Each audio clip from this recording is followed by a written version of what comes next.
শালা লুজ হয়ে যায় এরকম হলো। আরে আল্লাহ, কও দেন কি আছে কও তো, হ্যাঁ কি আছে না কও।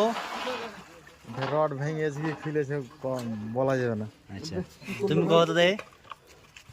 এখানে মিনিমাম আমরা যেটুকু আন্দাজও করছি, একটু দূরে করো ক্যামেরা করতে জানো না। হ্যাঁ ধরো ডোলটালা আমি করছি, হ্যাঁ এখানে মিনিমাম যেটা আন্দাজে করছে সবাই আমরা করছি কি রড যে থ্রেড থাকে হ্যাঁ। ওটা ভেঙে গেছে। এখন দেখা যাক, আমরা মিশন মানে আমাদের চলছে, এখন জল উঠাচ্ছি, মোটর দিয়ে জল উঠালাম, আচ্ছা তো জল আর নিচ্ছে না, তার জন্য আমরা বালতিতে উঠাচ্ছি। আমরা এখান থেকে দেখছি, যদি এখান থেকে হলো না হলে আমাদের সিলিং ফাঁসিয়ে আমাদের পুলি লাগবে ডাবল, তারপরে না না মেশিন লেসতে দাও একটা। না না আজি আরেকটা সব মেশিন বললে লাগবে না, কি করলে রে খবর সেটা হবে না, একটা মেশিন আছে কাটো আটালটা দেখাম করছি। আর এখানকার ঠিকাদারকে অনুরোধ করে বলছি 2-4টা ভেড়ি নিয়ে আসেন, ভেড়ি কাটেন এখানে, কেন যে আর আগেও এরকম হয়েছে, এখন আবার এরকম হচ্ছে, অসুবিধা অনেক।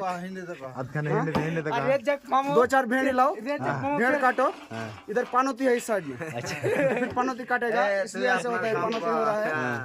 अगर ठेकेदार का इसमें कुछ नुकसान नहीं है, जो हमारा ठेकेदार है उसका नुकसान है, जो मुंशी है उसका बहुत नुकसान जा रहा है। इससे अच्छा कि दूसरे का नुकसान करके कोई फायदा नहीं है, ऊपर गुनाह लिखा जाएगा। इससे अच्छा जो इसमें आता है जो करने के लिए वो करो फिलहाल, फिर देखा जाएगा। कर दो आर तुल देना वो না না গুটকা খাওয়া কিছু কও। गुटका खा है ना এদিকে দাও जी। আরেকটা দে आटा तेल तो गुलाम हसन साहब का बहुत नुकसान हुआ, तेल भी जल रहा है, ऊपर से ऐसे मुश्किल, अगर कुछ हो जाए गड़बड़ तो कितना नुकसान है। खुदा न खास्ता कुछ होए अच्छा से निकल जाए ऊपर वाले से, फिर